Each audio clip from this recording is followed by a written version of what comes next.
how to embrace minimalism in your life. So before embracing minimalism in your life, the first step is understanding what is minimalism. And this is a great question because minimalism can mean something different for everybody. But minimalism basically means identifying your priorities, identifying what's important for you, and making those things a priority. Once you understand what's important to you, that's when you can look around and you can decide what stays and what do you need to let go of. And I'm not talking only about physical things. I'm talking about emotions. I'm talking about habits that don't serve you. I'm talking about all the things that are no longer serving you. They are no longer helping you create the lifestyle that you want to have. Once you identify what's important for you, you create that life vision, that lifestyle, ideal lifestyle that you want to create for yourself. And minimalism allows you to really prioritize those things, letting go of everything that no longer serves you, everything that no longer helps you create that lifestyle. And then by doing that, you can create a more fulfilling and you can bring more joy into your life. How to do it, how to embrace minimalism in your life, and where to get started. The first step is becoming awareness. What's happening in your life? And it's important to maybe separate life in different areas because that way is not as overwhelming. But the entry point to really understanding where to get started is by understanding what frustrations are you experiencing right now. Right now, what are you experiencing that is frustrating you? What is something that you want to change? Why do you want to change that thing? If you could snap your fingers and create something different, how does that look like? By understanding this, by really allowing yourself time and space to really understand these things, to really get clarity, that's going to allow you to prioritize, to assess, to identify what's important. Once you identify what's important, taking the action is going to be easier. The decision making of deciding what stays and what can go, it's going to be easier.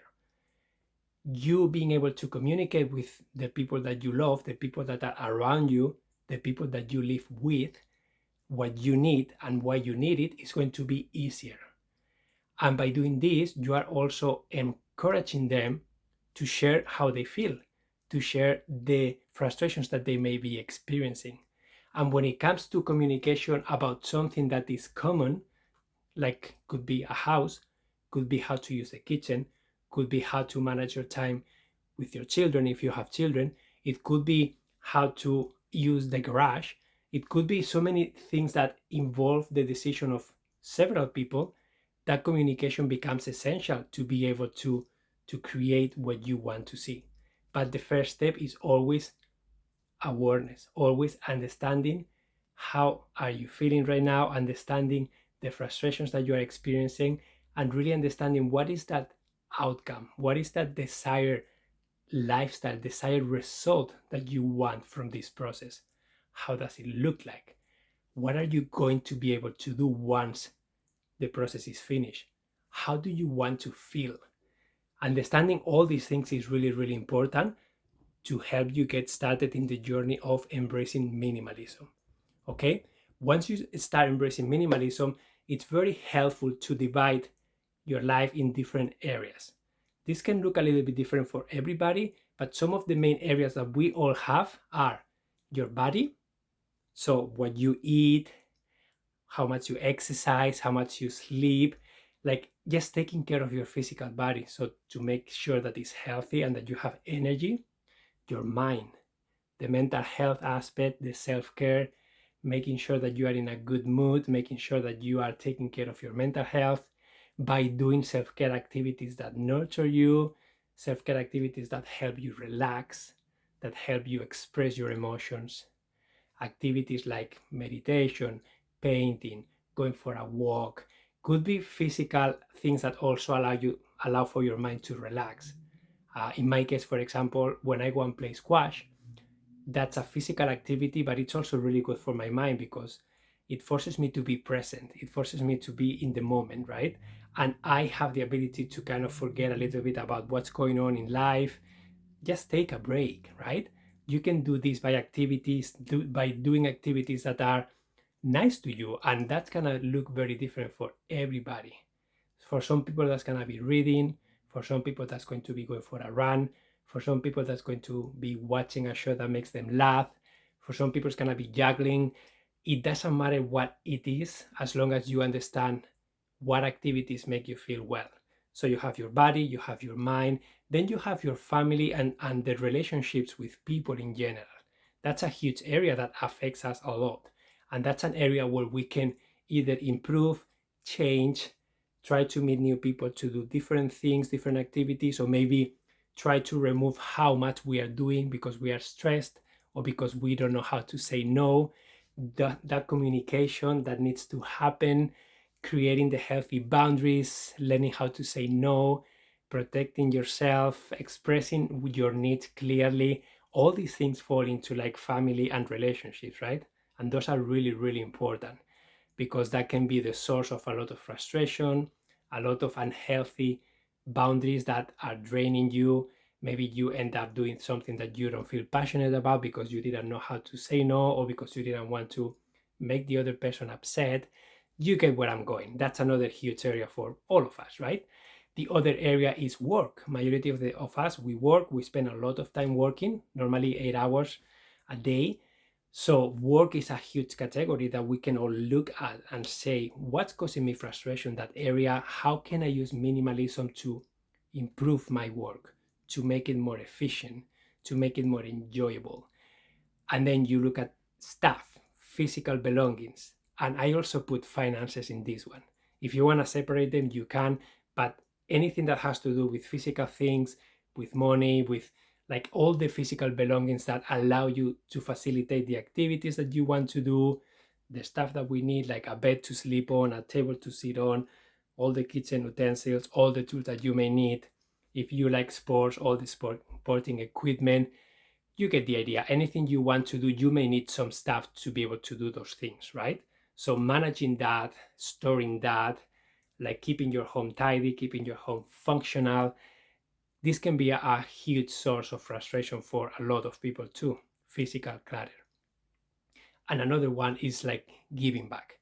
It's like making sure that you are having time to give back, to do something like beyond yourself, do something for your community, do something for a good cause that you believe in. And by doing that, you are nurturing your self-care, you are feeling better, you are maybe being active and physical. So these are some of the areas that for some people, spirituality and religion is a big one too. So just think about your life, okay? Think about the things that you are currently doing. Think about the areas that you want to improve and why. And then think about the areas that you maybe are not doing anything about, but you want to integrate them in your life. Maybe right now you are not doing any hobbies, but maybe you feel like I would love to make time and energy for do painting, for sewing, for exercising more, for learning how to kite surf, for whatever that is for you. You decide what that is. So once you come up with those categories, those life categories, then you can use the awareness that we did at the beginning. How do you feel in that area? Try to rate it on a scale 0 to 10. 0 feeling really, really bad about it, and a 10 feeling great about it. So write those areas in a piece of paper, write the name, and then rate them. How do you feel right now in that area? What number do you fall into? Is it a 5? Is it a 7? Is it a 3? What is it? By you doing this, you are putting all this in paper. That allows you to reflect, that allows you to really think about what's happening here and why. This will allow you to in the future look back at what you did, look back at how you felt, and then you can compare it with how you feel right now, and maybe you see improvement. And then below that, so you have the area of your life, could be body, for example, and then you have the rating 0 to 10, maybe you have a 6 in there, and then you below that you write a few bullet points of something that you need to change, something that you would like to do, something that you would like to stop doing, whatever that is for you that will make that area better. Okay? Once you have those bullet points in there, that's how you embrace minimalism in your life. That's how you embrace minimalism in that specific category. For example, let's say that we are looking at mind, at your mind. That's a category for you.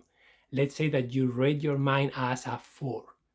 You are feeling, not really great. Okay, so you have a 4 in there. And then you start reflecting with yourself and thinking, why am I rating this at a 4? What's happening here?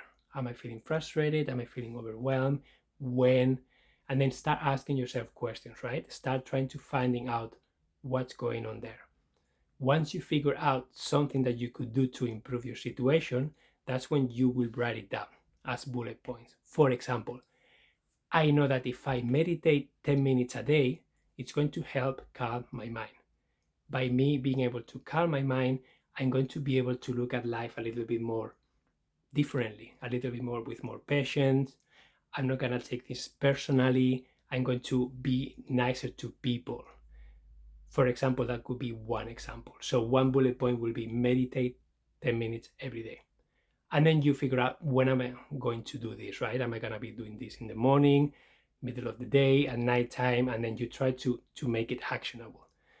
So you do this for every category of your life. And then for some people are able to do all of them at once. Some others are like overwhelmed and they just want to focus on one. This is your choice. You decide how to do this. The order doesn't matter. The most important thing is that you get started taking action.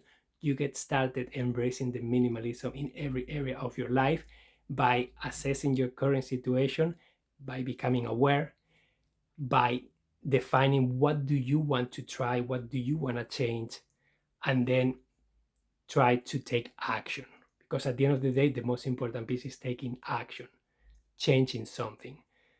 Most likely the behavior, the routines that you have right now are not working. They are no longer serving you. So you need to create new habits and new routines to be able to create that change.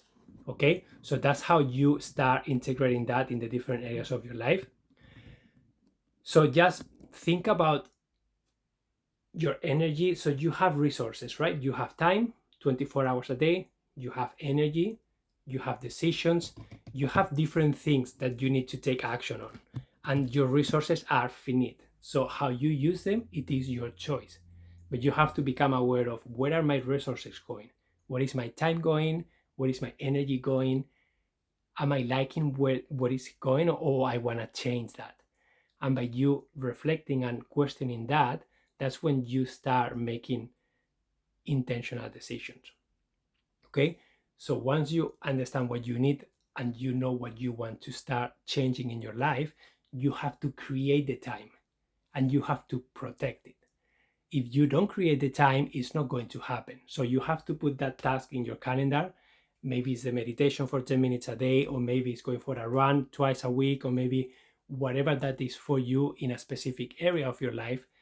You need to put it in your calendar and you need to protect that like a doctor's appointment. Okay, it's so important that you have to make sure that that's a meeting with yourself, that nothing gets scheduled there.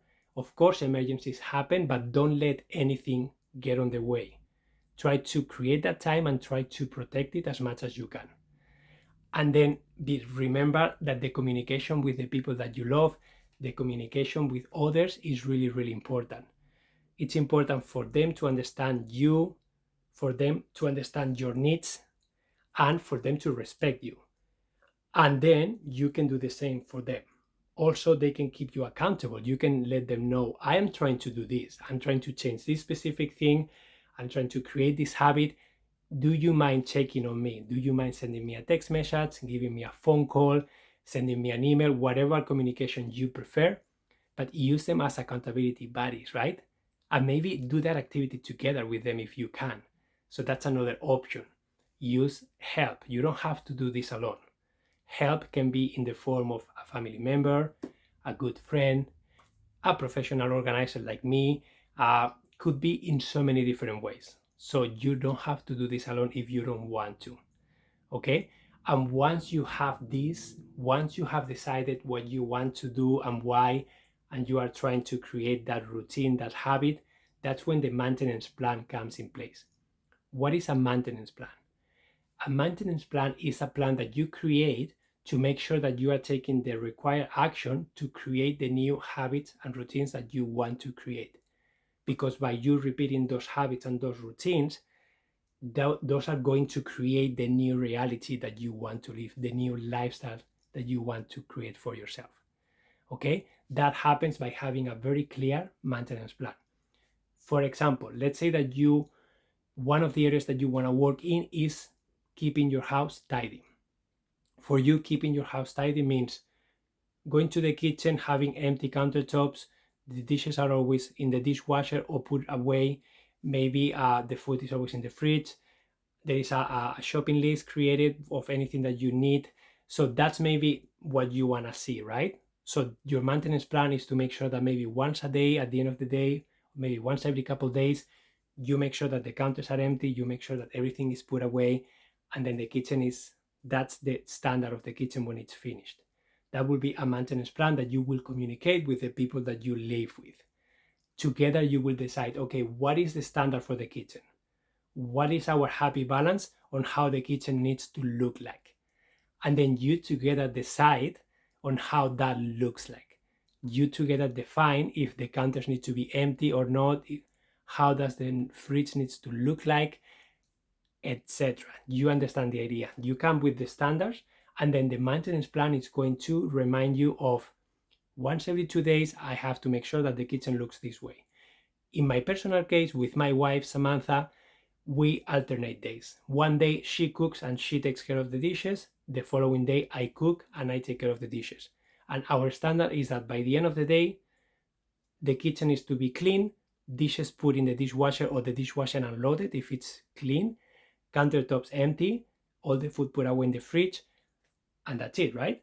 So when it's my turn, that's my thing. I have to make sure that the next day when it's her day, she is starting with a clean kitchen and vice versa.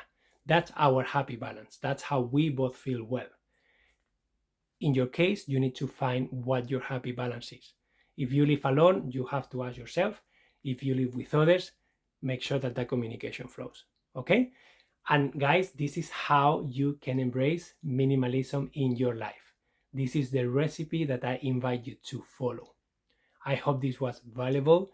We can dive deeper into every area way more, but the schematic is the same. The structure is going to be the same in every area. Defining what is minimalism and really understanding how powerful of a tool it is, becoming aware of the situation, what's happening right now, what do you want to have to change, what do you want to see, what is that transformation, okay, what is your life vision, what do you want to see at the end of the process. The communication, make sure that you communicate that with the people that surround you.